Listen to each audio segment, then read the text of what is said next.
On Thursday, March 31st, 1692, a fast day is observed in Salem.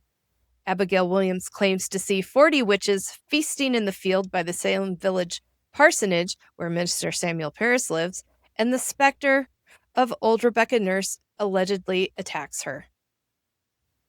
This Thursday's weekly lecture was held in Salem town, where fasting attendees prayed for the afflicted children and for the soul of Salem. Let's look at the tradition of fast days in Puritan New England.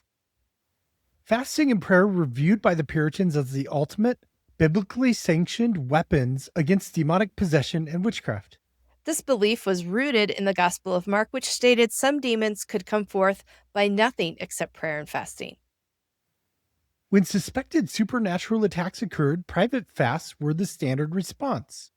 When the Goodwin children were afflicted in Boston in 1688, their father called upon local ministers to hold a day of solemn fasting and prayer at his home, believing it would help deliver his children from the devil's instruments. Similarly, earlier this year in 1692, Abigail Williams and Betty Parris began having their strange fits, and Reverend Samuel Parris and his family spent the day fasting and praying at their home, the Salem Village parsonage, in an attempt to cure the afflictions.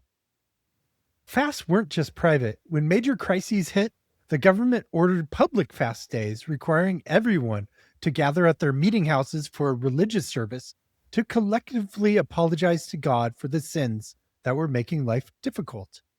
A famous example is the public fast ordered by Massachusetts in 1697 to repent for the Salem witch trials. It was during this specific occasion that the former High Court Judge Samuel Sewall had his minister Samuel Willard read his apology publicly to the congregation for his role in the tragedy. Fasting was how the community sought God's intervention, whether fighting the devil or begging for forgiveness.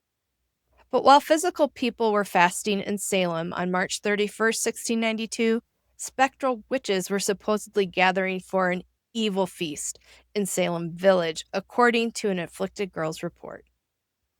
Abigail Williams, who was obviously there for non-witchy reasons, being an afflicted person, gave what she said was a first-hand account that some 40 witches gathered for a witches' Sabbath right there in Samuel Parris's yard. As witches always did the opposite of what the church was doing, these 40 feasted on the church's fast day. Abigail claimed that Sarah Good and Sarah Cloyce served as deacons at this unholy worship service where congregants drank the blood of the afflicted persons. Additionally, there are ongoing reports of Rebecca Nurse's specter attacking her community. Abigail also said that Rebecca Nurse attacked her this very day, as she had on many occasions. In Abigail's testimony against Rebecca, she lists numerous days in March and April when Rebecca supposedly came and afflicted her.